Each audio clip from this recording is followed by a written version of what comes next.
Welcome back to the afternoon session of the...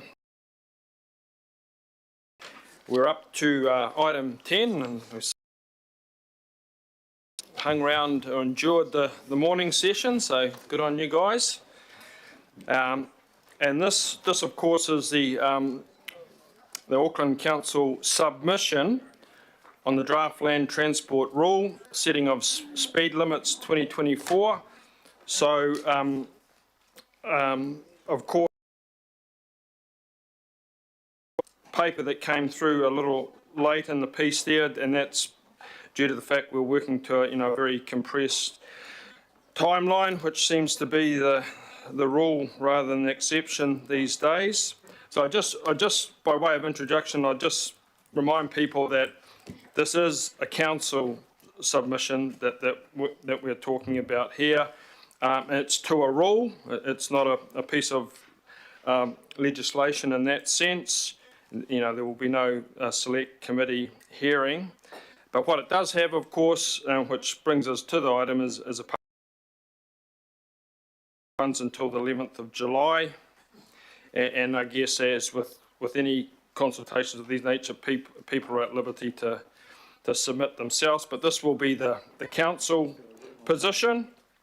And the position as outlined thus far in our draft proposals is informed by current council and Auckland transport policies and strategic directions. And I know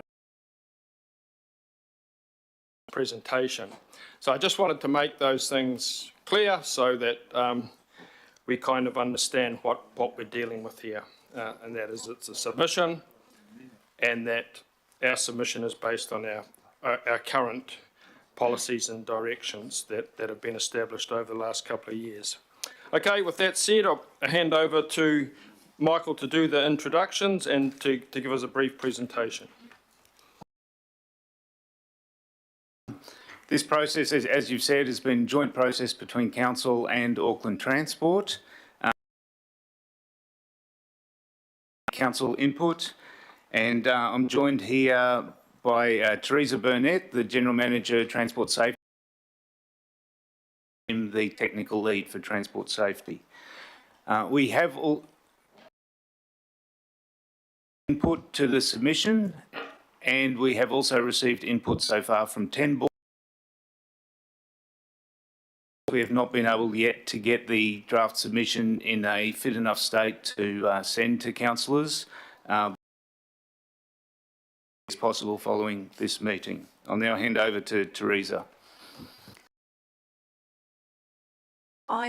We've got quite a lot to get through, so I will be quite brief, if I can get this to me. So this is our starting point, and people are often quite surprised when I show them this slide. This is taken from the World Health Organization, and it shows road deaths per 100,000 population amongst high-income countries. So New Zealand, we are the tall pink bar on the right, Australia is in the middle there, and United Kingdom is on the left, down with the Scandi countries and Japan, who are doing the best. So that's our kind of starting point as how we're operating as a country. There are successes in there, so it's not all doom and gloom. These are some evaluation reports from the work that Auckland Transport has done in recent years around reducing speed limits. As you all know, we've been concentrating quite heavily on road safety for a number of years now. So what this shows you is a 12% reduction in deaths and serious injuries, DSI, in roads where we have reduced speed limits compared to roads where we have not reduced speed limits. There's been a wee bit of commentary about this, which I think is people maybe not interpreting the data. So people seem to be getting confused about COVID. It's like, hey, hang on, you haven't taken account of COVID. Just to be clear, this is showing comparisons between roads where we lowered the speed limits and roads we did not lower the speed limits. So yes, COVID impacted on people's travel, but it impacted the roads equally, and the roads where we reduced the speed limits have better performed than the roads we did not. The figure changes when you separate out deaths and serious injury. When it's deaths only, the figure jumps to 30%. On the right there, you'll see some feedback we've had from residents who've experienced town centre changes. So when we go and do a major piece of work in a town centre, we keep an eye on it, monitor it, and go back and evaluate and ask residents what they thought. And you can see here that 2 out of 3 residents supported the changes we made in lowering speeds and using engineering measures. And just very briefly, I'll touch on travel time delay. This is within the urban context, so a 20-minute journey. If we reduce the speed limit down to 30, averages out about a 15-second delay. Again, urban car journeys. So I will leave it there and I will hand over to Michael. Thanks, Teresa. In developing this submission, we've considered 4 main principles. In addition to, as the Chair mentioned, being consistent with existing council and Auckland Transport endorsed strategies, we've also focused on putting forward that local communities in Auckland should, where possible, be responsible for issues in Auckland, so that we can address the local needs, and these decisions should not necessarily be centralised in Wellington. And that, of course, enables us to better reflect iwi, community and local board feedback to the extent we can. And, of course, where government imposes additional administrative burden and costs on us, we are seeking, where possible, to have those costs covered by government. They're the main principles we used as we were considering our submission. I'll now hand over to Ping just to go through the 7 proposals in a bit of detail. Thank you, Michael. There are 7 proposals in the draft speed rule. Proposal 1 is to require a cost-benefit analysis to be completed for each road, and there is a specific methodology proposed to do this under the draft rule. Proposal 2 is to strengthen consultation requirements. It lists a number of road users and groups where consultation must make reasonable efforts to involve, and consultation needs to occur by road and with a published cost-benefit analysis. The slide next refers to Proposal 6. Proposal 6 is simply to update the Director of Land Transport's criteria for assessing plans for certification in alignment with other changes proposed in the draft rule. Proposal 3 requires variable speed limits at outside school gates. They're 30 kilometres an hour variable with set times for Category 1-2 schools, and 40 to 60 kilometres an hour for Category 2 schools with fixed lengths outside the school gate proposed. Proposal 4 is to introduce a ministerial speed objective. This is a tool that allows the minister to indicate the direction, pace and scale via the optional issuing of a ministerial speed objective. Proposal 5 changes the speed limit numbers available for each type of road and category. There are a number of changes proposed compared to previous guidance, particularly in urban areas. And Proposal 7 requires the reversal of speed limit reductions made since January 2020 for 3 categories: 30 kilometre an hour local roads set because there is a school in the area, urban connectors or arterials and state highways.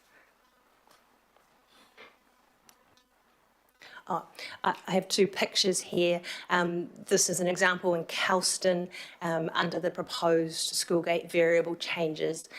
You can see these little coloured segments each relate to different schools, and with the prescribed distance there may be an issue with a gap in between schools, as drivers would need to accelerate or not.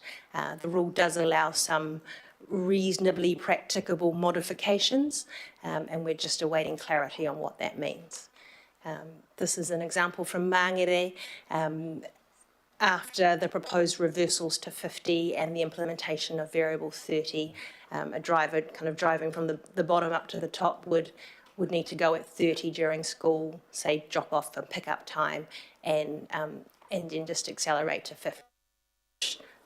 the town centre and back to 30. Thank you.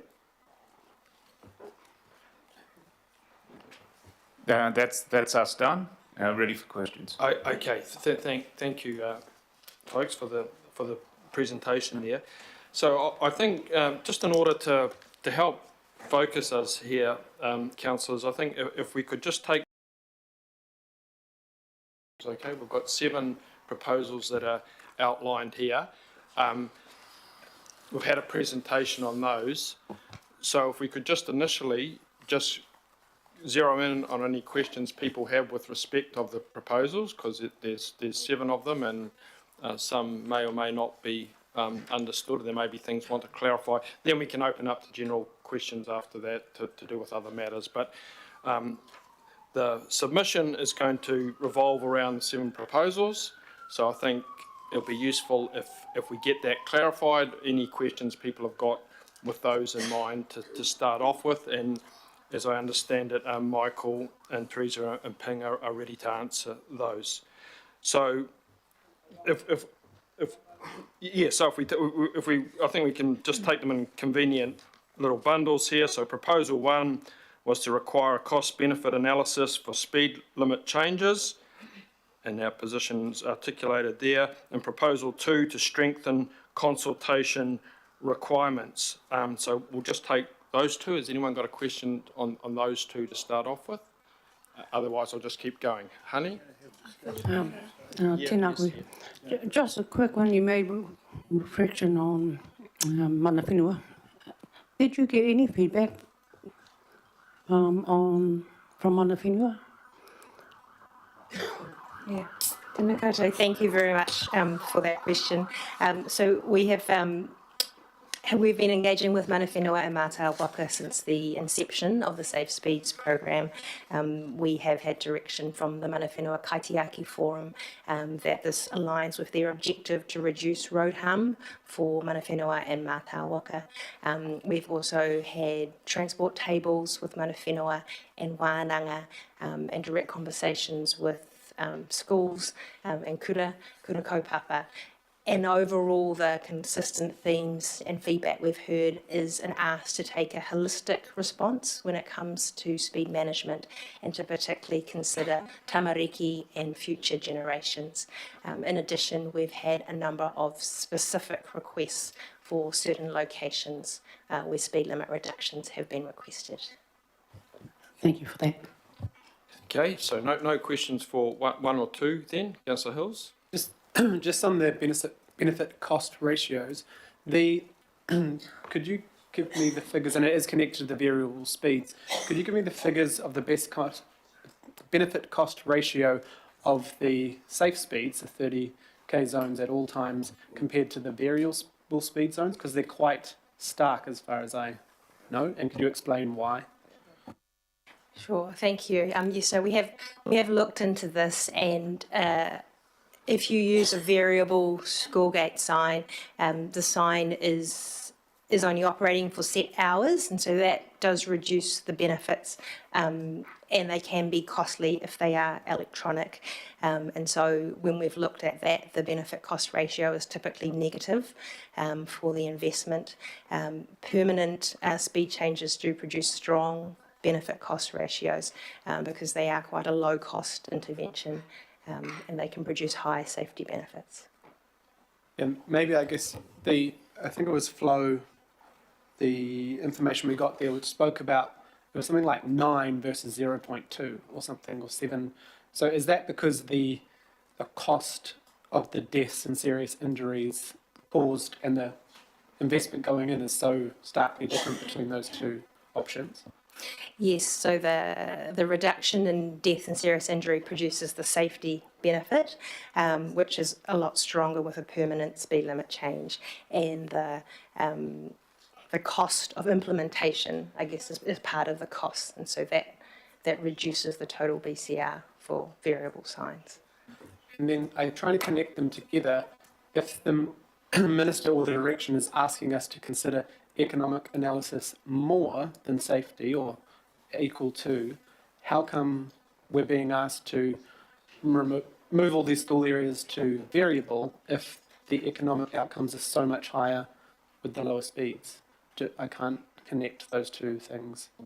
Yeah, under the draft rule, the proposal 3 to implement permanent speed limits, variable signs at school gates is exempt from cost benefit analysis. So the proposal for cost benefit analysis in proposal 1 only refers to future permanent changes. Oh, so the minister has removed the economic benefits on the ones that show very good economic outcomes, potentially. Or the cost benefit requirement for school gate variable signs has been removed. Hey, Councillor Simpson? Yeah, thanks. I just want to make sure on proposal 2 that the headline from today isn't that we don't support strengthening consultation requirements around what we're doing here. So I just wondered if somehow it could be support. I mean, would you say we would support if we had the funding from central government to do the extra? I mean, are you saying partially support because it costs too much and we don't have that money? So if they gave us some money, would you say support? I'm just concerned. I don't want that to be the headline statement because we shouldn't be not consultate. You know, we should be positive about our consultation and doing it properly. So I just think the optics around that's a bit funny. Can we write it a different way? Yeah, no, thank you. And absolutely,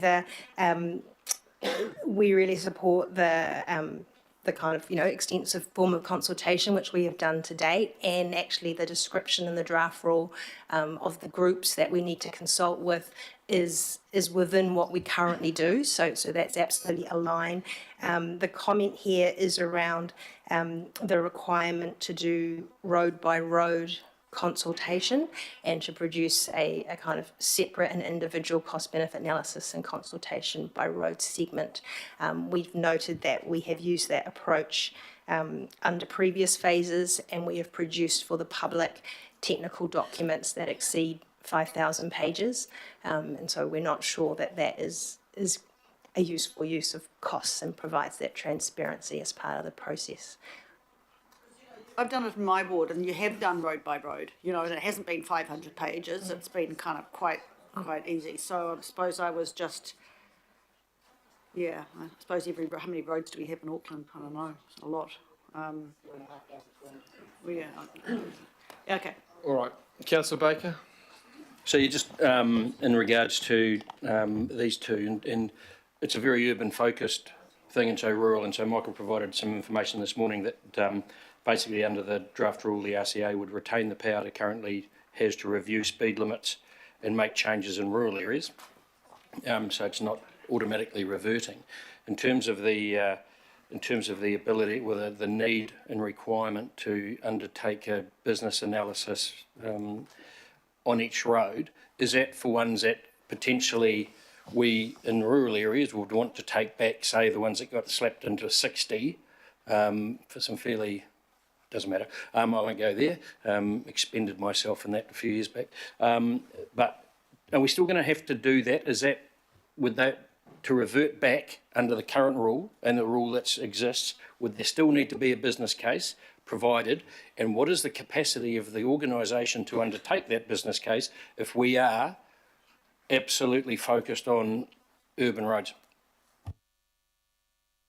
I can explain what's in the draft rule. So yes, under the proposed draft rule, as a road controlling authority, we can still set speed limits, including on rural roads, and the draft rule does update the classifications for rural roads. So for a number of categories, the speed limit range is higher than currently, such as for rural roads and rural connector roads. They sit between 80 and 100 if they were to be set in the future. It is a requirement to use a cost-benefit analysis for each road, and that may be challenging to complete in lower volume roads where there is not high amount of data collected due to the nature of the road, and to consult by road. But it is absolutely possible. Our early estimates are the requirements to undertake road by road cost-benefit analysis may increase the resource need by about 20% during that design and planning stage. So to get ones looked at, which has sort of been commented that it could happen, for some of those rural roads where there was huge public opposition to what was happening, and there's been the safety, your statistics are pretty difficult to align to most of those roads. It's almost like this would mean we're stuck with them, and you just got to suck it up rural because it's not as important as that. So, I mean, and that's not from us. That's what these rules basically mean, because there just won't be the capacity to look at those roads. And so the communities who are so opposed that we never took with us on the journey are going to have to suck up those changes. Yeah, the draft rule doesn't differentiate between rural and urban for future permanent changes. So all those roads would be required to go through consistent cost-benefit analysis and road-by-road consultation. Councillor Ferry? I didn't have my hand up. Okay, that's fine. I have some questions on later parts of it. Thank you. Same with Councillor Filipaina, is that? Okay, so that's taken care of the first two, so we'll do another couple here. Proposal 3 is to require variable speed limits outside the school gates. And Proposal 4, introduce a ministerial speed objective, so that's the next two, and I think Councillor Filipaina wanted to ask a question on one of those ones. Tēnā koe Chair, and tēnā koutou to our staff. My apologies for not being there. The question on Proposal 3, can you tell me what currently is the distance from the school around posting the speed limit around a safe zone? Kia ora, thank you for your question. We currently look at each school in itself when we think about safe school zones that are set, and we think about things like what makes sense to drivers, and often we draw the boundary around where there are local residential roads and don't include kind of busy arterial roads. So there's not a fixed kind of distance, because as you know, some schools are closer to intersections or busier roads than others. Often people talk about children, reasonably walking about 15 minutes to school, so that can be a helpful guide. Okay, if I was somebody told me it was 200 meters from the school where they would put the speed zone. If that, can you just let me know if that's correct? The other question I have is, why can't we end up having a consistent speed zone around the schools from a safety perspective? Yeah, so those are the two. So just about your question about the 200 metres, under the current rule, we can consider the nature of the school gate, and often a school gate variable sign may be around that number, or it may be extended depending on the nature of the road and the school. Under the proposed draft rule, 30k local road speed limits set because there was a school in the area will need to be reversed, and in the future, that number is not available in the classification for future speed limit setting. Okay, and what's the problem they're trying to fix here? And I mean, our submission is to sort of support, not wholly, but support in some of the issues. So what is the government trying to fix? We're not sure what the government is trying to fix there. It's the process to date has been to support 30k zones around schools where that's feasible, and that has been successful, and it retains community support in most of those areas. So that's why we are recommending that we continue with that process and do not agree with this government proposal. Okay, and Chair, look, I just wanted to just point out one thing, if that's okay, and I've got a question to you as well, Chair. When can I at least ask a question around our submission and the beginning of it for any forward information. That's number one. And number two, staff, can you have a look at the map that you're showing to us in your presentation around the option to set school speed limits? Because there may be something that's wrong in that map, which please give me a call and I'll correct it for you. Thank you, Chair. Okay, thank you, Councillor Filipaina. Once we're finished with the proposals, we'll open it up for any other questions then at that point. Councillor Henderson? Thank you, Chair, and foreshadowing a potential amendment to oppose on Proposal 3, which we can obviously deal with in debate as per standing orders. I've got a couple of questions on Proposal 3. So thank you for your advice around the potential negative BCRs for variable signs.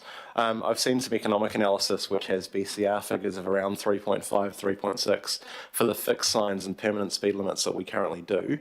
So does this align with your understanding of the issues? Does that sound about right? Yes, no, that is consistent. We had someone earlier speak to us in public forum saying 85% of serious crashes near schools occur outside school drop-off and pick-up times. Is that a statement that you'd agree with in your professional experience? Yes, I'm aware of the data and the work that went into that. Thank you. My final question's around the finances.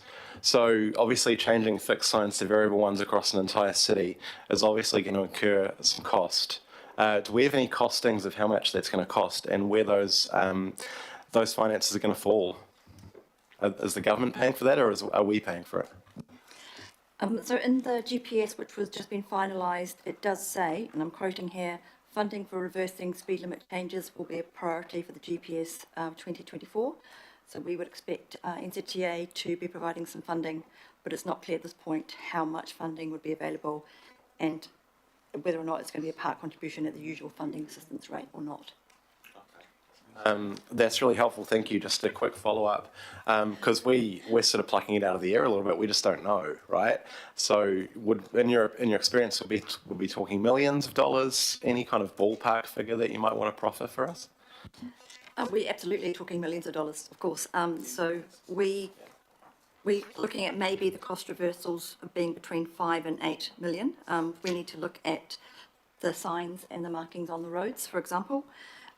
We have about 125 schools that would need new variable speed limit signs. It actually goes on, so we could be up around maybe 12 million. 12 million. Okay. Thank you, Chair. Estimate. Yep. Estimate. Thank you, Chair. Okay, thank you. Councillor Dalton? Thank you for your presentation. So the government's proposal is asking for greater consideration to be given to economic growth and for public acceptability. Have they provided any evidence over the economic growth that could be realised by their changes? And, you know, if we specifically talk around not the rural roads, not the highways, so if I'm talking about urban roads, the existing 30 kilometres, and if that were changed to variable, have they provided the economic data on that? In the consultation document and the draft rule, I'm not aware of that, but they may have in other areas. So for the urban areas and the school, around the school areas, currently it would be around 14.2 seconds for added to a 20-minute trip. For the government's proposal, it is estimated to be around 12 seconds, which would be a 2.2 second gain of going faster. Would that be correct? When the Auckland Forecasting Centre used the multimodal strategic model and produced a number of these travel time estimates, yes, they tested a range of scenarios, and there is not a significant difference for where those trips are impacted by speed limit changes, and under all those scenarios, the travel time was less than 15 seconds increase. My last question is, though, although it's not economic growth, there is an economic impact. So current state is saving 539 lives, estimate. The proposal is going to save 25 lives.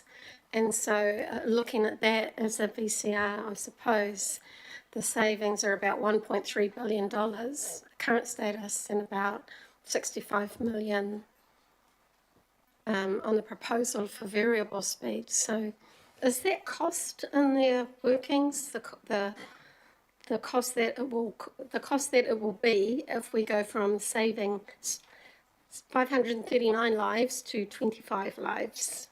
Or is that not featuring in their economic statistics? At the moment, the documents provided by the Ministry of Transport just include the draft wording of the draft rule and the kind of outline of the consultation document. They don't include economic information. Thank you very much. Okay, Councillor Ferry. Thank you. So I've got a few questions around proposal 3. Sorry, can we just scroll up? Are we doing proposal 4 as well? Can we just scroll up so we can see that, please? Because at the moment we can only see 3. Thank you. Yep. Cool. So one of the things that I'm interested in this space around the school stuff is why we're putting it as a partially support, like it's kind of a glass half full, glass half empty situation. Why are we partially support but requesting flexibility as opposed to opposing and requesting flexibility? So is one or other of those more consistent with katoa ka ora, or yeah, what was the sort of, I guess, conclusion from officials about which way to go on that? There is an element of variable speed limit signage that we do support, and that's the imposition of standard operating hours. At the moment, there are different times for different schools, and they're very short times.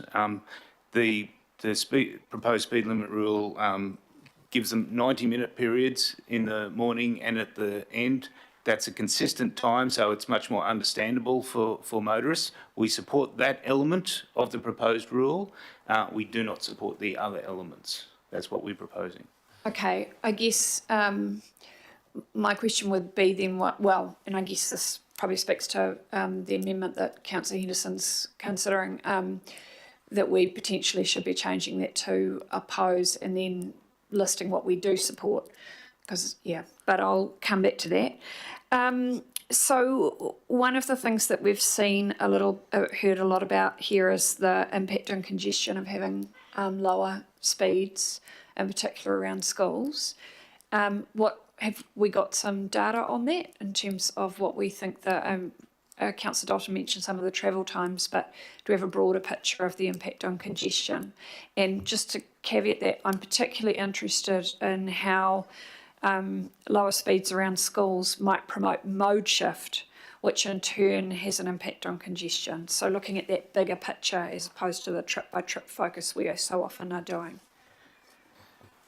That is an element, a concern that we have identified.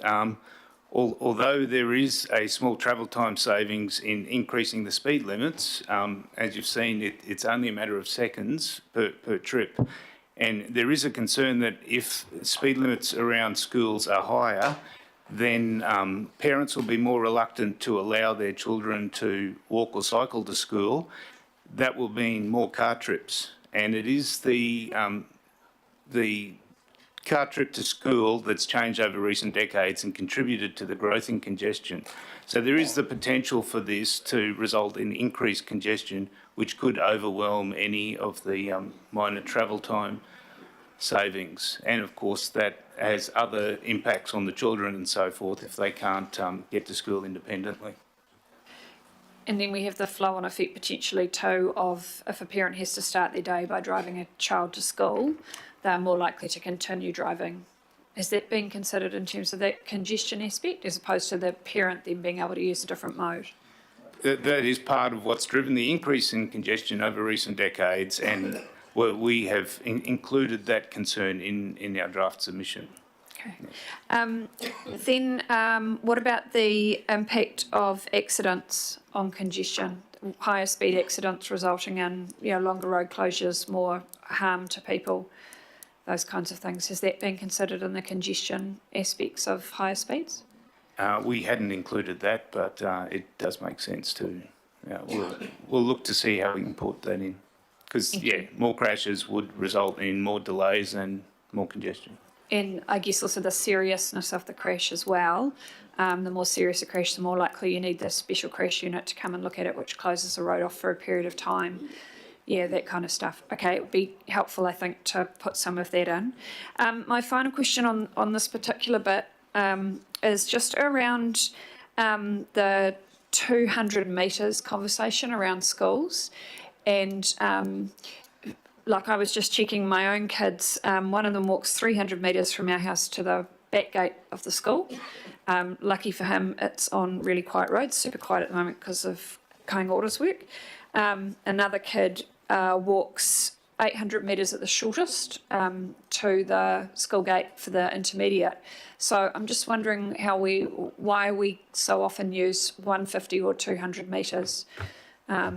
I certainly walked a kilometre to school in the 80s and didn't feel particularly hard done by. Just to point that out, I'm not saying I walked through the snow and the rain and the frozen puddles, which my mum, previous generation, says she did, but anyway. So just to clarify, the draft rule proposes a 300 metre distance outside a school gate, so potentially 150 in each direction. That, in practice, currently we do extend that slightly depending on the nature and need of the school. However, these types of variable speed limit signs don't tend to make a lot of sense as you go further away from the school gate. So if you did want to capture a whole journey to school, you probably would need to look at a permanent change. Thank you. Councillor Walker. I've got a number of issues. It's more efficient for me just to list them if you want to capture them. And they just go to nuancing our response. So I make the observation across a lot of streets that are urban that increasingly people are parking on the streets. The consequence is that the amount of road corridor that's available is minimal. You've got to slow down. It's dangerous if people speed. So I just want to introduce that as an issue. The other issue is the lack of mention in our submission around school travel plans. They've been developed in consultation with the students and the like. You know how they work. They apply to both walking and cycling and walking school buses and the like. So I just want to raise that as an issue. There's the definition of school gate, when schools often have multiple egress access points, all of which are relevant rather than just school gate. The other matter is around whether there's any relationship with speed humps and the like that are applicable in these areas, because there may be instances where we want to put in place some form of control for safety, and I wouldn't want to think that an increase in the speed limit precluded that. There's the matter of rural roads that are mentioned here, but there are different rural roads. Some of them are gravel, some of them have got ditches. In Rodney we still have a lot of gravel roads. You really don't want to have higher speeds where you've got those gravel roads in place. There's a mention of town centres. Increasingly town centres are mixed use, so that involves urban dwelling and the like. So that's a relevant consideration. And the last consideration is just the lack of use of footpaths for cyclists, particularly young children that really shouldn't even be travelling on a dedicated cycleway, because you've got cyclists travelling at speed on those. So they need to be able to travel on footpaths. But currently that's really not enabled, and it needs to be. So I don't know how those sorts of issues can be integrated into our response, but I think they will have merit, and you're welcome to respond. Okay, I think one of the purposes of today is to capture some of the feedback, Michael, and where it fits in or adds to what is eventually resolved on, it will be included if relevant. Is that the understanding? Yeah. Okay, so there's a number of good points there. Okay, final one on this section, Councillor Hill. Yeah, just two quick questions. The first is on just making it clear on the consultation. We keep getting told this is blanket approached in a blanket way by the previous government, but it's my understanding we had to review our speeds, but actually the consultation and choices were all us. Is that correct? Yeah, thank you. So under the rule that's currently in force, we are required to follow Section 82, the general consultation requirements of kind of good consultation and public process, which we have done extensively, in addition to additional engagement that we undertake above what is legally required. And just the last question. So the government's requirement on number 3, like right now, AT has the ability to do the 30k zones or the variable. I've got an example in my ward where a school is and parents are desperately wanting us to go to 30k's, and I've had National ACT and Labour MPs advocate for that, but actually AT has come back and said, no, it's an arterial, a variable, fits better here, and has kind of refused the zone. But what this does makes it, we can only do variable. Is that correct? So the move takes away the choice we're currently rolling out. Yes, that is correct. And we would be proposing instead that road controlling authorities such as Auckland Transport have the ability to choose variable or permanent lower speed zones.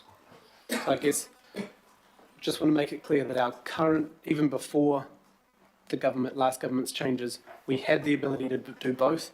We still have the ability to choose both. We do that. But this change would only require us to do variable and reverse all the current ones. That's correct.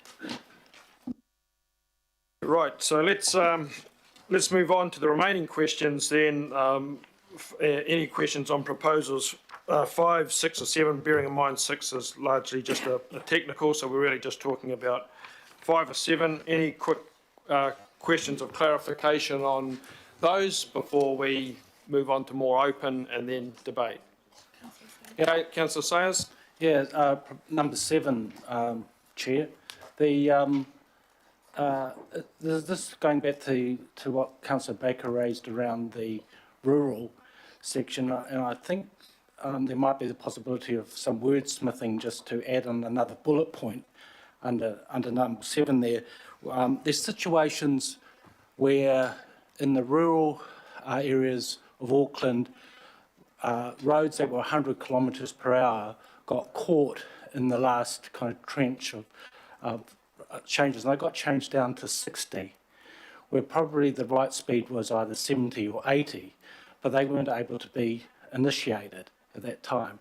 So those roads are currently sitting at the wrong speeds. These are sealed roads. Rural has gravel roads, but they also have sealed roads, and I'm talking about the sealed roads. So for those, my understanding, and this is the clarification question, Mr. Chair, my understanding is for that example of that road, and I understand they're in Franklin as well, they'd have to go through an expensive, timely and probably unresourced process of having to go through that consultation process that we outlined a little bit earlier. That's my understanding. So I'm just seeking clarification on that, because we've just heard a little earlier that Auckland Transport may not have the resource to actually do that. So these roads are going to sit there for the foreseeable future, where today we could add in a 4th bullet point under priority number 7 there and include the rural sealed roads, and number 7 is a 4th or 5th bullet point there, Michael. So that's my question. Can we do that, and for those reasons that I'm just outlining?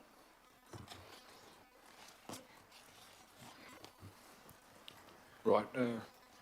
Does anyone have a response to Councillor Sayers on that question? We can work with you to try to craft some words on that issue. Well, that's perfect. So my understanding, if we're able to do that, and Auckland Transport can present that to the chair and the deputy chair through I understand through the resolutions, they'll be able to incorporate that into the document, is my understanding, Mr. Chair.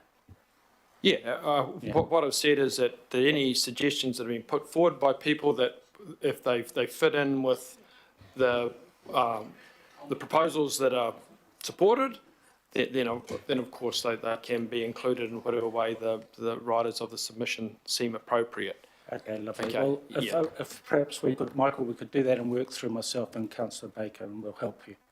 Thank you. Okay, so just a couple more questions on this last tranche before we open it up a bit then. Councillor Turner? Thank you, Mr. Chair. Just some guidance, please. So I'm going to be asked to support a proposal which we have not, we're not going to know, like we're going to delegate the final wording to it, and it's quite special, it's quite sophisticated what we're trying to achieve here. I'm not comfortable. Is that, am I right? I'm going to be asked to vote through, take this number 7, I'm going to be asked to vote through on a proposal that we're going to actually formulate later, right? I don't think that's what's happening, but I'll leave it to Michael to perhaps explain what the process is there. Yeah, unfortunately, we haven't been able to provide the detailed submission yet. We can undertake to provide that by end of tomorrow, if possible, but it's subject to the chair and what councillors decide as to how the final authority gets signed off. The submission has to be provided by the 11th of July, so there's 1 week left. We just have not had enough time to finalise the first draft prior to this meeting, I'm afraid. Okay.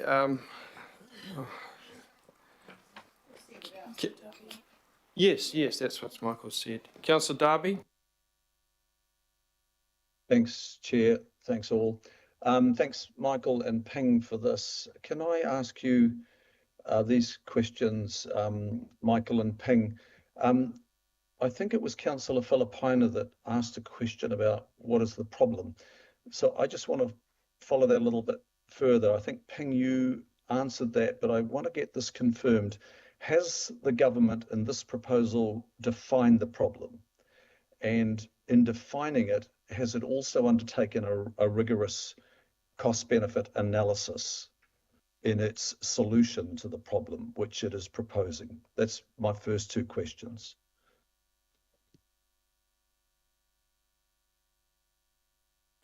The material provided in the consultation document talks about objectives around considering public acceptability more in the speed limit process, and also considering economic efficiency and development. There has not been a cost-benefit analysis provided in the consultation material. So at the outset, at the top, have they defined the problem? So we hear from you that there's no rigorous cost-benefit analysis. Have they gone to the nub of it and said, this is the problem? Have they clearly defined the problem? Not in those words. Okay. So just in terms of the proposal or proposals being designed around the needs of people, do you see the government's response as being one that is designed around the needs of people? And that is like local situations varying. Would you like to comment there? The draft rule uses the language of creating binding nationally set speed limit classifications. So yeah, that's how they frame what they're providing, rather than perhaps local context. So it doesn't take into account the needs of local people, for example, one school versus another school or neighbourhood.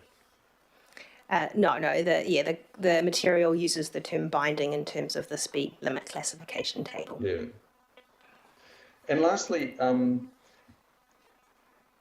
this proposal from government, would you consider it based on data and evidence? Is there any material that you as technical officers have viewed that you could convey to us in confidence that these proposals from government are based on data and evidence?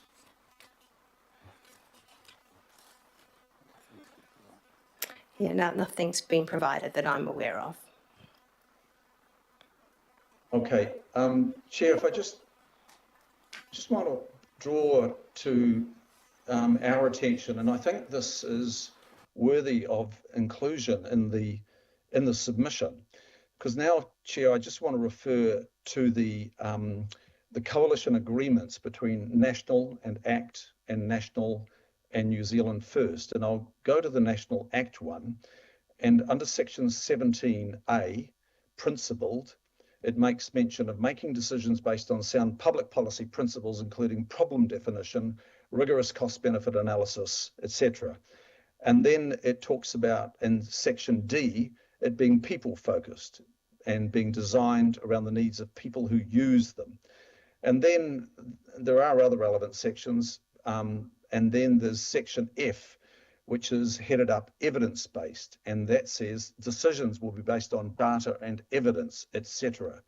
So, Michael and Ping, given that that is a high-level government, party commitment between parties, between three parties, those words are in both coalition agreements. Would you say that the government is acting consistent with those coalition agreements as I've read them out and referred to in my questions of you, given your answers, your Point initial of answer? order. Point of order, Councillor Fletcher. I think potentially the way that this is heading, we're asking officers to make observations in a political way that may not be constructive to taking this matter forward. I appreciate that the questions are to scrutinise coalition agreements. But what we have before us now... Chair, can I ask what the point of order is? If I can just let the person finish. With respect, Okay, we'll let the point of order is I think our officers are being asked questions that are becoming political by nature and are inappropriate.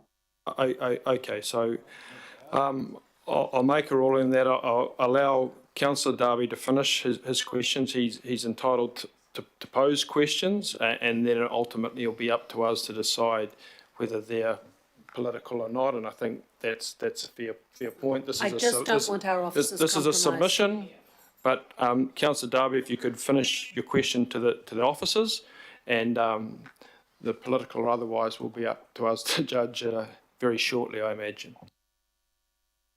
Yeah, thanks, Chair. Look, and of course, points of order can't be a point to contend another member's view. That's not a point of order. But, Chair, I think I did pose the question to the staff, both Ping and Michael, and in summary, it was, as I put, is there consistency between the coalition agreements and the way government is going about introducing this proposal? The draft speed limit rule did not go into a lot of detail around definitions and evidence and the like. It just stated the substance of the draft speed rule. And so there was no rigorous cost-benefit analysis. There was no evidence-based, data and evidence, and so that is all entirely absent. Correct? Is that so, Michael? Yes. Okay, finish, Councillor Darby. Thanks, Chair. Thank you. Thanks, Chair. Councillor Hills, and then Councillor Simpson to finish. No, okay. Councillor Hills finishes off. Last question. As governors and as Auckland Transport directors, we're required to at least consider evidence, and then if we are putting people at risk, then I guess blame is apportioned to those governors. On the NZTA website and our website, we clearly point out the evidence basis for these changes. NZTA website, still current, says why, 30k international evidence, etc. When more deaths, so these will be reversed and deaths and serious injuries will happen in those places potentially, who who does the finger go to? Does it go to us, the AT board, or the minister? When those, so based on evidence, it says more deaths will happen. Who was responsible for making decisions that helped contribute to those deaths? I can, so yeah, we've received a similar question from local boards already, and so we did meet with the Ministry of Transport team about this. They said that they are aware it's a matter of concern and they're considering it. All right, okay, so we've been through all the proposals now, and I said at that point I'd open up for any other general questions before we actually go into debate. So is there any other general questions people want to raise before we go there? Councillor Ferry. Thanks. My question is about the principle of subsidiarity and how this does or doesn't comply, the draft rule, with the principle of subsidiarity around local decisions being made at the most local possible level. Are you sort of, has there been any consideration of that in terms of the analysis? It's not specific to any of these proposals, but as a bunch, this seems to be reaching into our space. So was there any particular comment on that? That has been the principle in our submission, that local issues should be decided within the local area and deal with local views. Yeah, that is in our draft submission. It relates to a number of the proposals. This process is about setting a national agenda and not enabling local authorities to have as much control of our speed limit setting as we have in the past, and we're pushing back against that. That's the intention. So can I just ask a quick follow-up then? So, and forgive me, this is probably a little bit of a naive question. With other areas where they don't have an Auckland Transport-like arrangement, other areas of local government, that's usually more direct, there's usually more direct oversight from the governors, is that correct? Whereas we have to sort of go through Auckland Transport because of the Regional Transport Committee structure. Yeah, so under the Regional Transport Committee still holds the decision-making power, and so, yeah, as you would be aware, in other parts of New Zealand, the Regional Transport Committee is kind of made up of the elected members. Okay, so in our context, we are potentially losing some power and authority in this space. Some of our colleagues and other councils are potentially losing it in a more comprehensive way as well. Yeah, okay, Yeah, thank you. Equally effective. Yeah, thanks. All right, thank you, Councillor Ferry. So I'll be moving the recommendations as they appear on the agenda. They'll be seconded by Councillor Fletcher.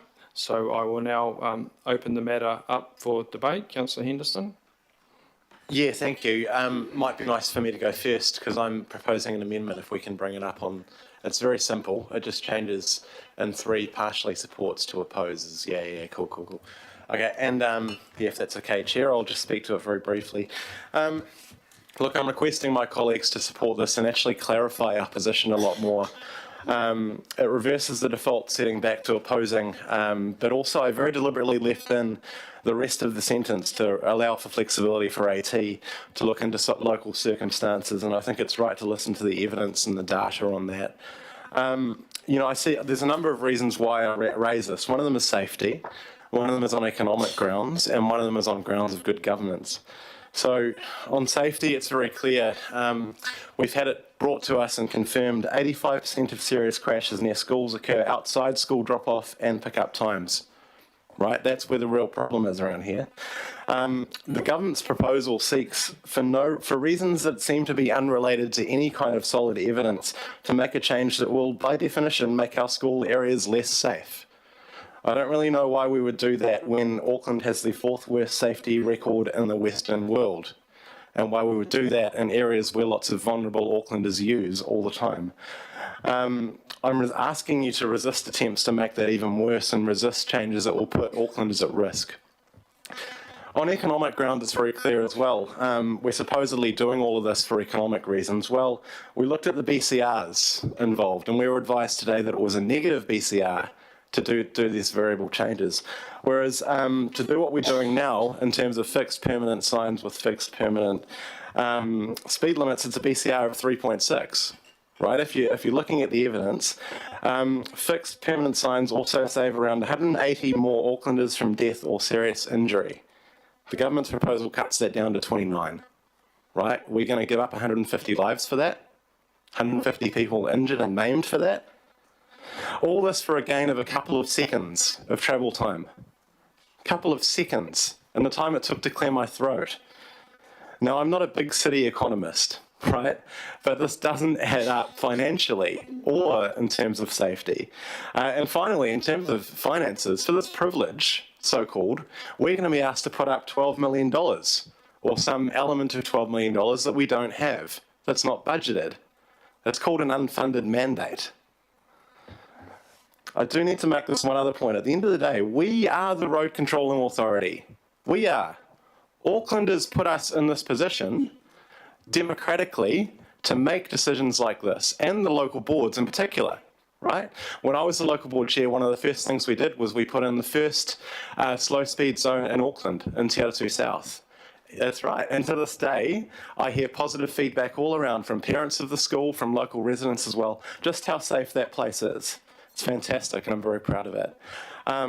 Colleagues, if you believe in prudent use of ratepayers' money, if you believe in evidence-based decision-making, if you believe that Aucklanders should make decisions for Aucklanders, if you believe that we should keep vulnerable Aucklanders safe, then you'll support this amendment, and I'll thank you for doing so. Thanks, Chair. Okay, thank you, Councillor Henderson. Councillor Filipaina. Thank you, Chair. I just wanted to ask a question of you and the seconder of whether the opposers can be accepted by you and Councillor Fletcher before I end up speaking, Chair.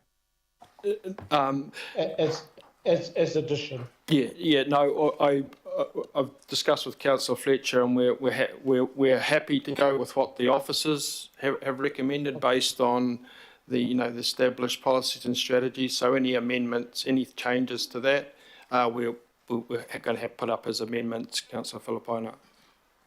Okay, Chair. In light of that, I've only got a few things to say.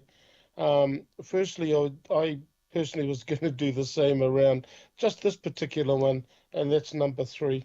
I will be supporting it, and really there's only one reason why I will be supporting it, and that is the safety aspect of it. I did mention the 200 metre and what happens around the speed with our schools. I've spoken to several of the principals in the schools around Māngere in particular, and Chair, look, I also notice or the comments made by Michael that when Councillor Ferry asked Michael around some of the issues that she identified around the distance, around the speed, that he says, look, there would be something in the submission. So, Chair, just to the amendment, and I will speak to the substantive, but to the amendment, I will be supporting it. And thank you. Kia ora. Thank you, Councillor Filipaina. Councillor Dalton. And this is speaking to the amendment. Yeah, I mean, I had a bit more to say more broadly, so if you get the substantive.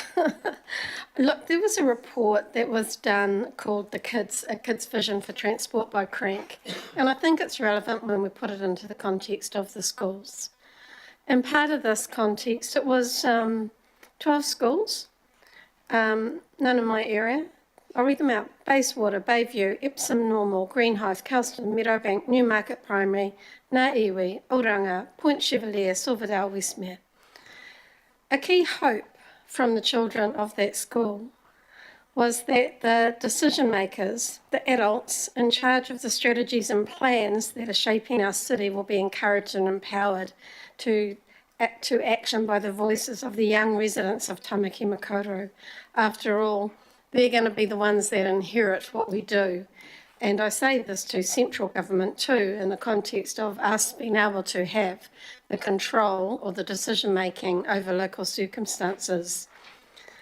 These children, their favourite way to get around is to bike 45.6%, to walk 35%, other wheels 21%, skateboards and the like.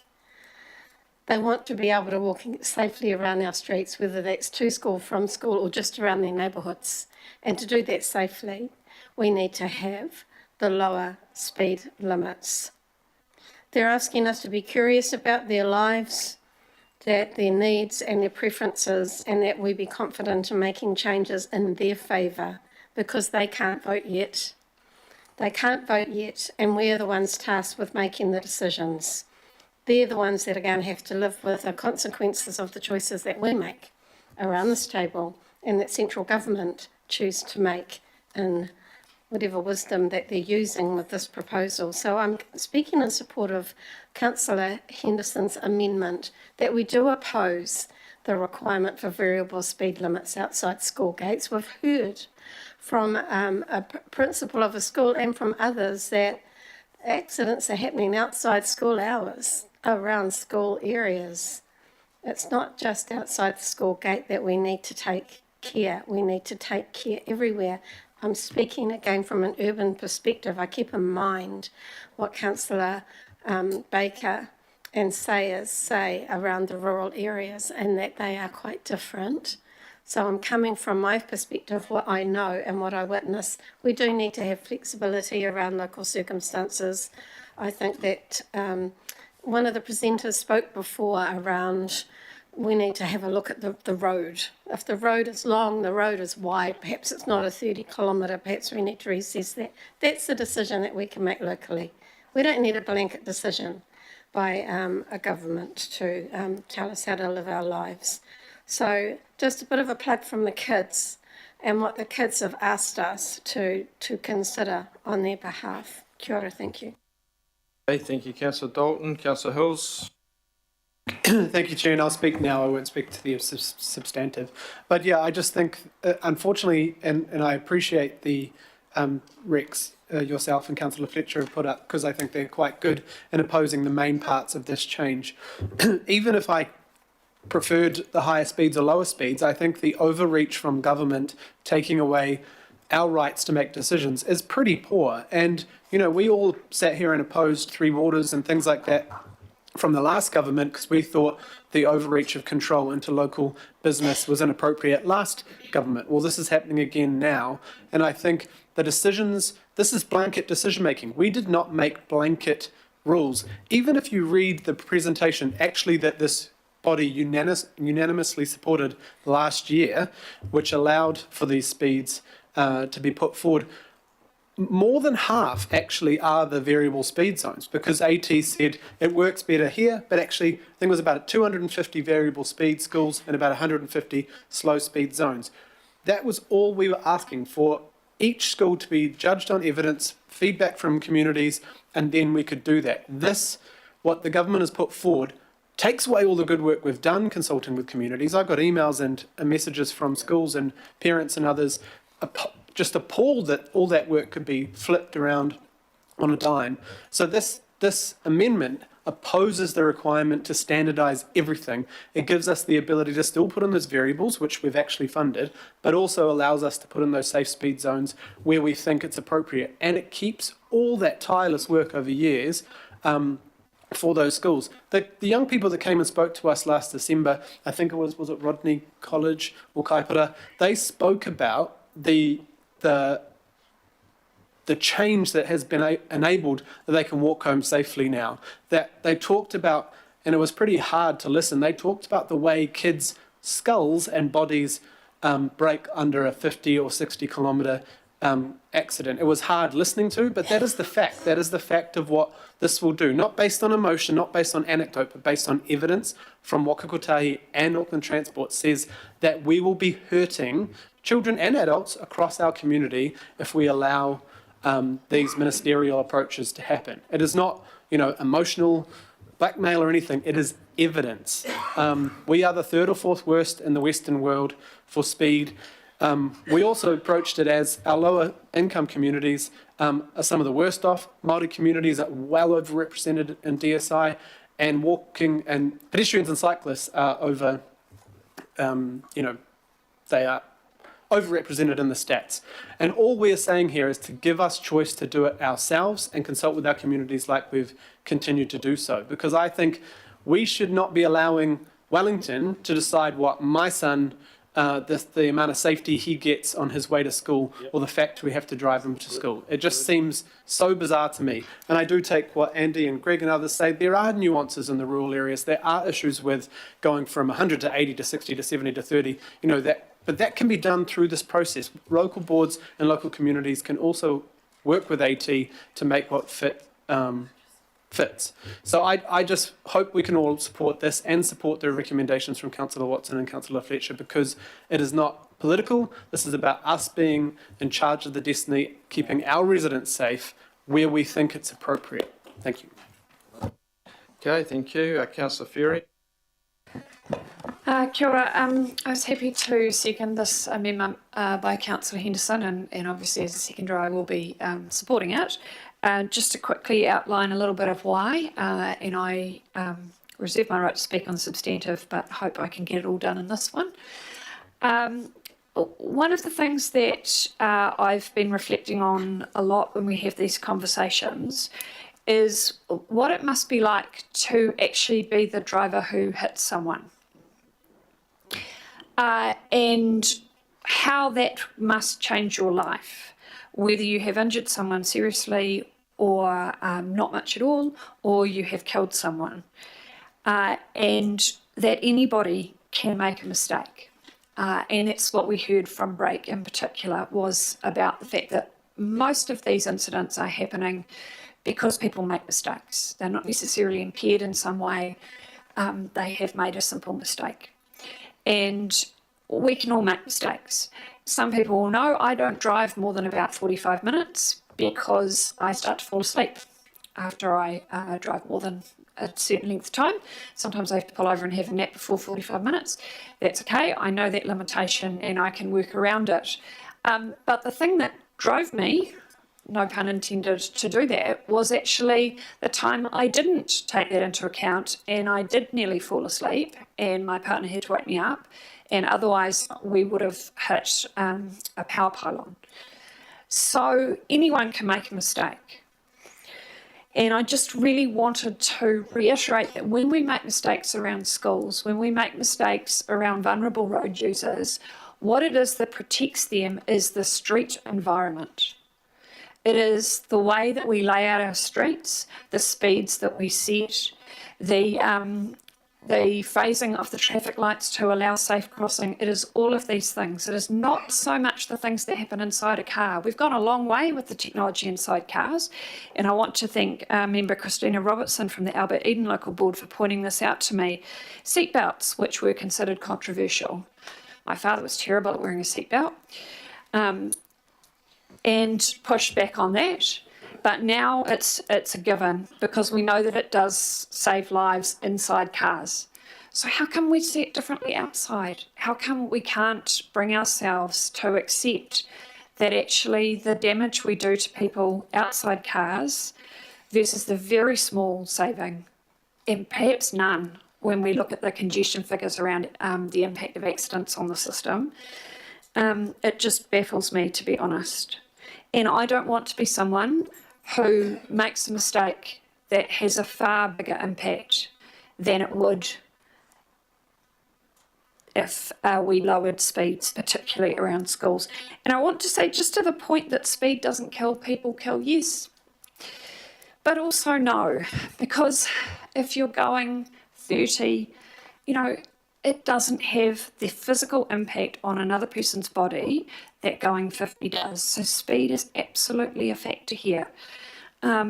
you know, in Star Trek, they say you can't change the laws of physics. And I'm sorry, I don't have a Scottish accent like my predecessors, so I'm not probably doing that full justice. But it's true. This is physics, folks, and we can't change the rules of physics. And we can't change the fact that people are going to make mistakes. We need to make a much more forgiving environment, especially around schools. And that's the reason why I very strongly support this amendment. Thank you. Thank you. Councillor Bartley. Thank you, Chair. Thank you, Councillor Henderson, Councillor Ferry, for putting up the amendment. I speak in support of the amendment. I see the benefits of slowing down near schools. I'd love to just see the 30k stay around the schools. One of the schools that were put up there is Ngā Iwi Primary. That's my old school. I'm on the Board of Trustees there. And that is a main road that the gate opens out to. So it's always busy, and it's the principals and the teachers that are going out there before school started, after school's finished, to make sure the kids are safe, because people are, driving because they want to get somewhere fast, I suppose. That's why they seem to speed. I don't support prioritising economic growth over people's lives, and it seems like the government is quite happy to put the lives of children at risk to get people to where they need to get to faster. It's just shocking. My niece and my nephew walk to school. They walk along a main road to get to school.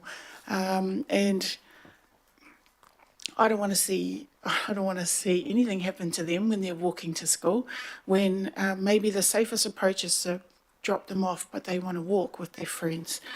I was in a head-on car accident, and the thing that saved my life and the 2 passengers I had was I drove slow.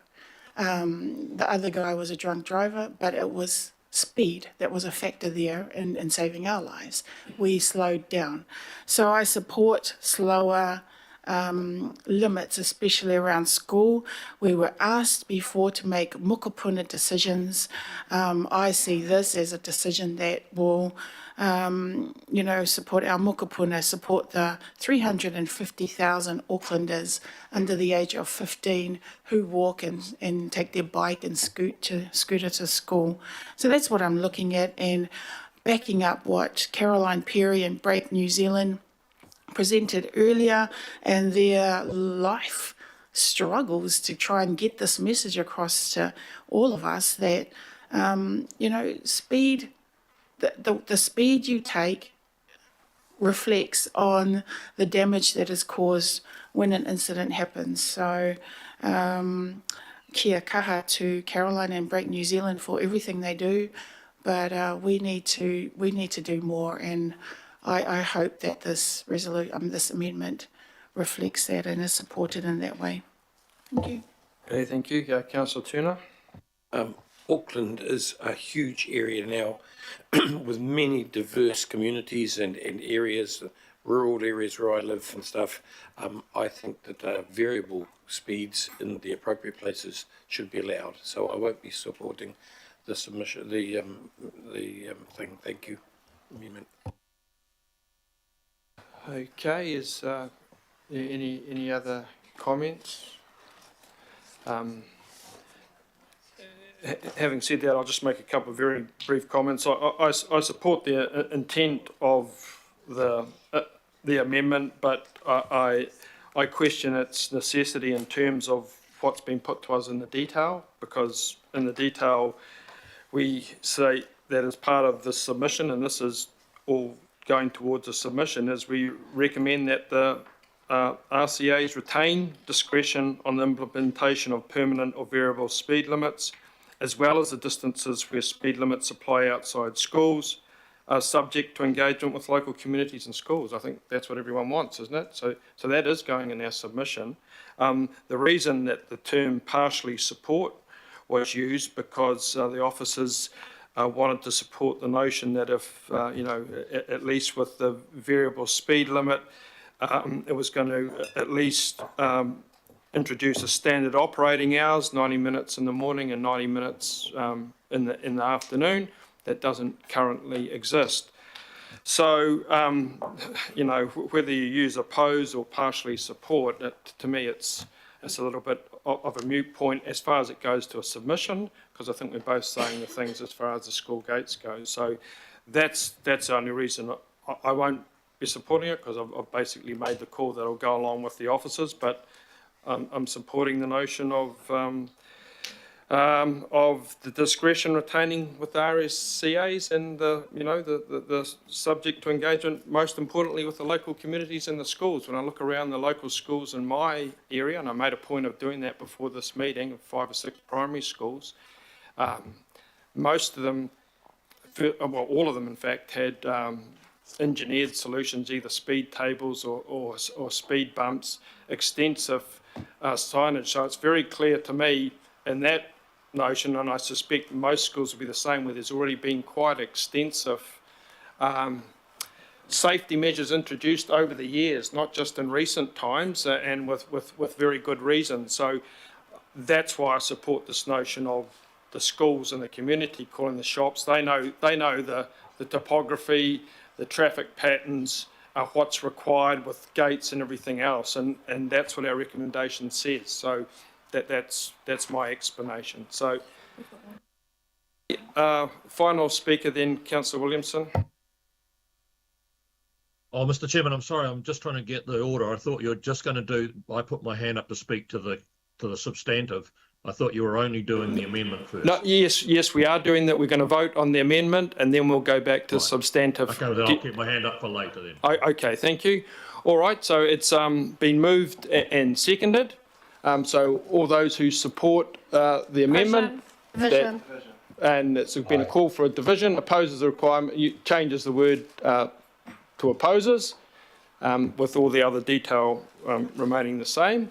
By division, I'll put it over to Lata.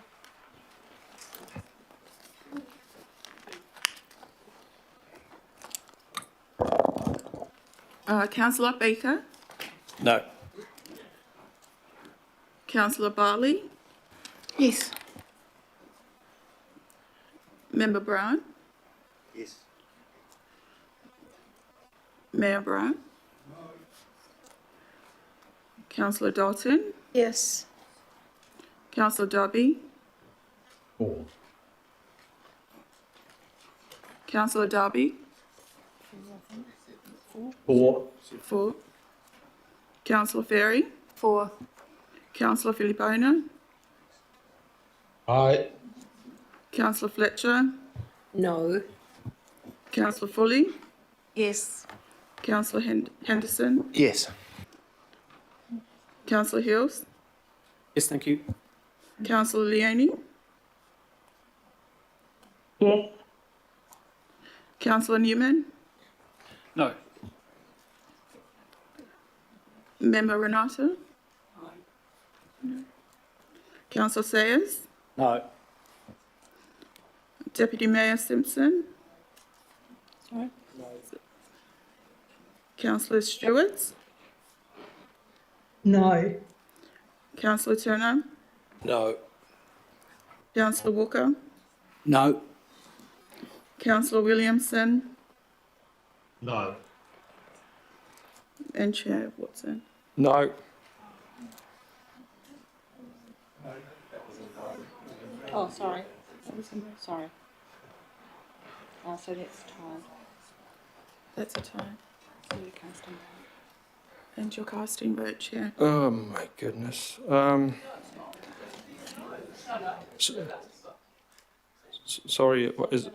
It's 11 each. It's because Fletcher takes up 2 lines. Yeah. Okay, so it is tied up. All right. No, well. Okay, well, I'm not. I've made my call, and I guess I wouldn't like this by way of explanation. I wouldn't like the intent of the proposal here, the feedback that we're giving, to be confused. So I'll vote for. Yes, yes, I did. Yes. Yeah. That's carried.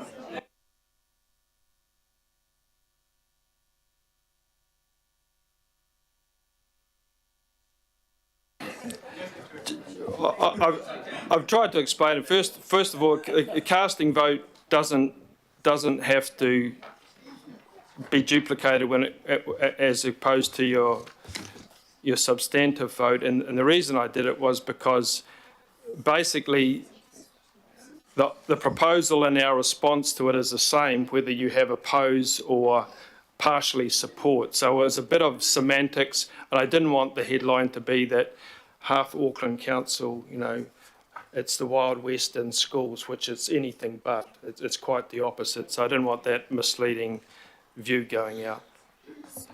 So there's the explanation, like it or lump it. Oh, all right, we now have another amendment, and this amendment goes to by the mayor.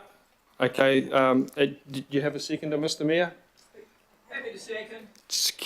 Seconded by Councillor Walker. That the Transport and Infrastructure Committee supports the principle that local councils are best placed to understand local issues and set appropriate speeds, and the government should not be overly prescriptive on speed matters. To that, Mr. Mayor? Quickly, yeah, I'm proposing an amendment to add to an overall principle for our submission, which is consistent with what staff presented. Is that the local councils are the best place to understand local issues and set appropriate speeds, and the government shouldn't be overly prescriptive. The key issue is not whether all the speed limits that AT set are right. There are a range of views around the table here. I know a few of them don't seem right. In fact, as I walk from Ponsonby to here, there are 4 speed limits, which I didn't even know about, having walked there many times. But I got an electric car that actually picked up this little Chinaman in the front, and he looks up and finds the numbers and tells me, and somewhere or other, computer. And there's 4 speed limit changes between Ponsonby and here. Nobody knows that. And so, by the way, to fix this isn't for the government to dictate that all changes we've made in the last 4 years be reversed, or to prescribe strict limits as to what speeds can be applied to our local communities. It should be up to AT working closely with councillors and local boards to apply speed limits, not an officer in Wellington that doesn't understand our city. So it's just to go along the top of it. I'm not into the A's, B's and C's of those other ones, but really, butt out, Wellington. All right. May I ask a question of the Mayor with regards to his amendment? I wonder whether you should insert the word Auckland before speed, so the government can be prescriptive on any number of things just because they are the government, but we're talking specifically to Auckland speed matters. If you could insert the word Auckland, I think it would be helpful. Quite happy to do that. It's part of what I've been saying about Auckland being different. I just spent this morning telling the Labor Party why they lost the election was because they started interfering from Wellington. Tomorrow I'm speaking to the National Party, I'll be telling the same thing, because they're starting to do exactly the same thing, interfering from Wellington. All right, so the mover and the seconder agree with that minor adjustment that just makes it clear what we're talking about is Auckland. Does anyone else want to speak to that? Okay, then I'll put that amendment. All those in favour, please say aye. Aye. Against? Carried. I want my vote recorded. I want my vote recorded against that, please. Certainly. And Councillor Stewart as well, thank you. Okay, so record Councillors Williamson and Stewart. That brings us to the substantive now. Do we have anyone that wishes to talk? It's already been moved and seconded. Anyone want to speak to the? Okay, Councillor Filipina. Chair, just very quickly, I just wanted a plea to yourself and Councillor Fletcher and also Haukura, who are going to have a look at the at our submission and forwarding through to you. is just to ensure that the government know that one of the main reasons is about safety, and that's why the submission is there. And that's really my only comment. I support and thank the staff for their work in a very, very time-constrained period. But that's all it was, Chair. Kia ora. Thank you, Councillor Filipaina. Councillor Baker. Yeah, look, I mean, I'm going to support this, but I really do want to see an assurance that we are going to see where the rural road and speed limits have not been included in this. I want to see and have assurances that there is going to be an attempt or an effort by Auckland Transport to address some of those speed limits that were imposed, and it was an appalling, so from me being the local board chair at that point in time, it was an appalling process that did not allow local board or community views to be reasonably considered. And so there are roads out there that need to have I guess, looked at and investigated, and I want to see an assurance from Auckland Transport we're going to do that, because it is not good enough just to say we're not going to do it because the urban roads are more important. They are not. A road's a road, a person's a person.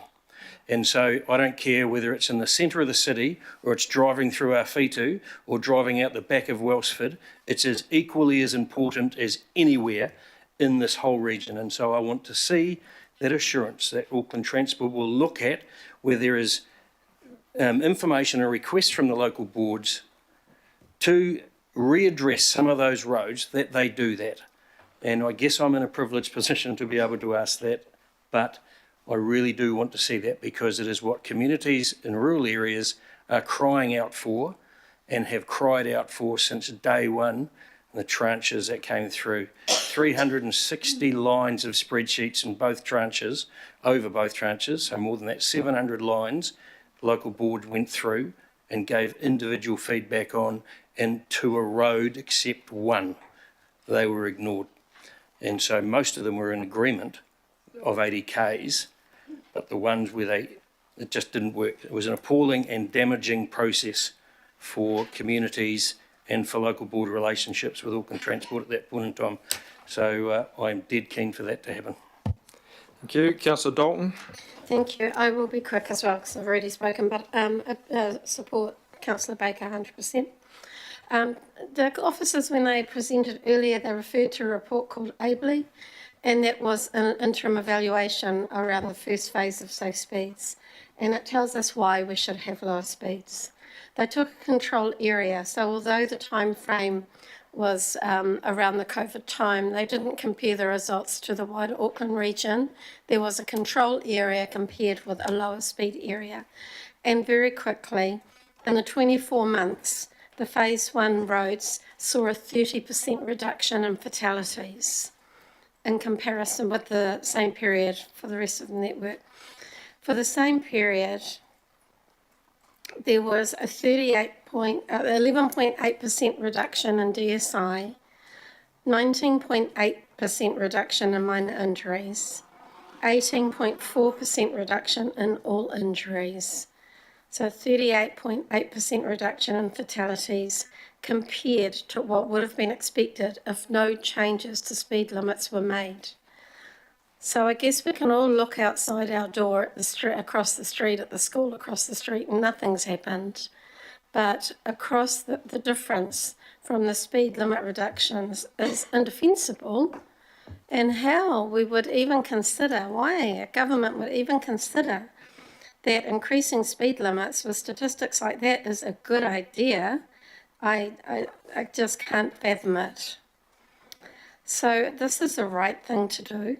It is also the right thing to have the local decision making on this, because there are some anomalies, can never say that word, but there are, and we do need to consider that alongside Auckland Transport.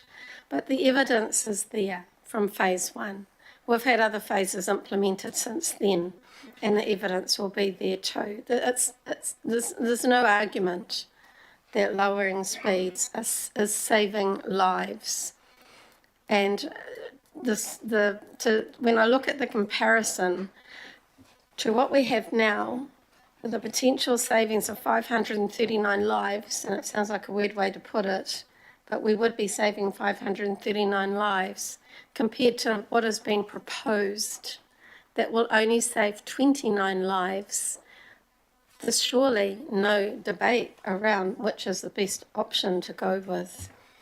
So thank you for the submission. Thank you to the officers that have had to work so quickly on this and diligently, and for all of the information that you've been able to provide, and look forward to reading the final version. Thank you.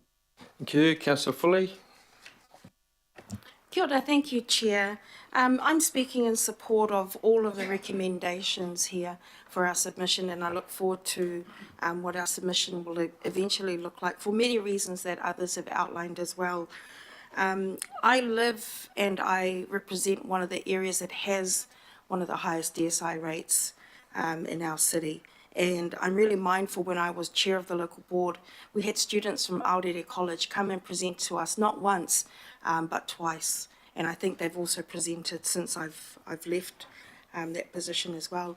And they basically begged our local board to do something about the speeding in that area.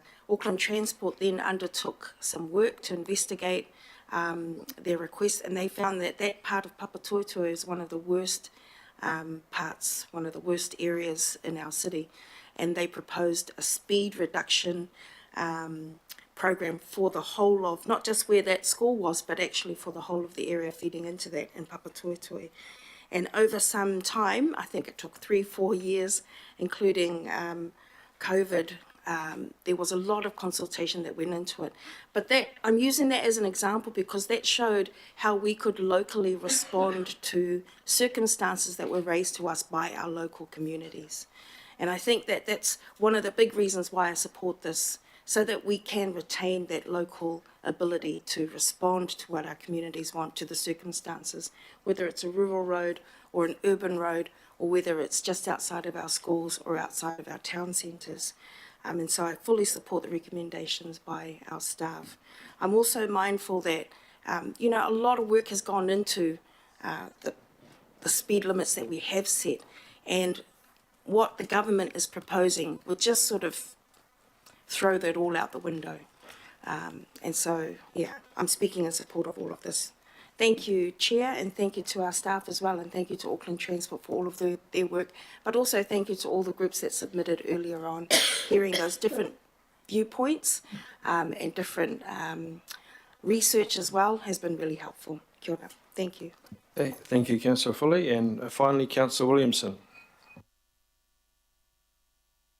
Yeah, thanks, Mr. Chair. This is always a very emotive subject, and I get the feelings that a lot of people hold very dearly to themselves. There's always got to be a safety at reasonable cost element to this, because if you wanted just total safety and you were worried about people dying on the roads, we could bring the road toll down to 0 by just setting the speed limit to 10 kilometres an hour and leaving it at that for everybody. Now, the economy would be bankrupt, the World Bank would have to come in and rescue us. And I don't think there's a single council around the table that's proposing it. So by the fact that you're prepared to allow for higher speeds than that, you are accepting that some people will die. That's the cost you will always pay unless you're prepared to go to ridiculously slow, almost walking speeds. You will always have people die. And when I look at this, I think this is really interesting because I've checked the National Party's website, and they put out a proposal which was all part of their manifesto called Accelerate New Zealand, and it was very clear in that they would reduce the blanket speed limit reductions, but they would put exceptions in for approaching schools with variable speed limits at appropriate times of the day. Now, why am I saying that? Well, they went to an election and they got an incredible size vote in Auckland, way bigger. The National Party's vote in Auckland was way bigger than it got in the rest of the country. And if that's the case, then why is it such that you're all saying you're speaking on behalf of your people? Did they go and vote for something that said this was going to happen? So I'm going to ask for a division, and I'm going to vote against the entire block. We've got plenty of examples out here, like the Pakuranga Highway, where AT have set ridiculous speeds, and the community are just so up in arms about what has happened. But in the end, I get it. I think I'm probably going to be a lone wolf on this. I'm fine about that. But I would say if you want to have a look at a graph of the time for the years that I was Minister of Transport, the road toll dropped dramatically every year that I was Minister. Thank you, Councillor Williamson. Councillor Turner. Thank you, Mr. Chair. I just wanted some guidance. I'm happy to support some. I desperately want to support some, but not others. So how do we do that when we vote? Okay, so you can just have that recorded, Councillor Turner, either verbally or just email later. Okay, so it's been moved and seconded. I think we had a call for a division, and anyone like Councillor Turner who wants to record opposition to any part, please feel free to do so. So, division. Councillor Baker? For. Councillor Bartley? For. Member Brown? For. Mayor Brown? For. Councillor Dalton? For. Councillor Darby? For. Councillor Ferry? For. Councillor Filipina? Aye. Councillor Fletcher? Yes. Councillor Foley? For. Councillor Henderson? Yes. Councillor Hills? Thank you. Councillor Lee? Aye. Councillor Leone? Yes. Councillor Newman? Member Renata? Not here. Oh, no. Councillor Sayers? Yes. Deputy Mayor Simpson? Yes. Councillor Stewart? No. Councillor Turner? Yes, but opposition to 5 and 7, please. 7. Councillor Walker? Yes. Councillor Williamson? No. And Chair Watson? Yes. That's carried. It's going to be close. Yes, for 1922. you're assuming Cameron Brewer type statistics there, Councillor Williamson. Is it not close? I'm working on this. I'm working on.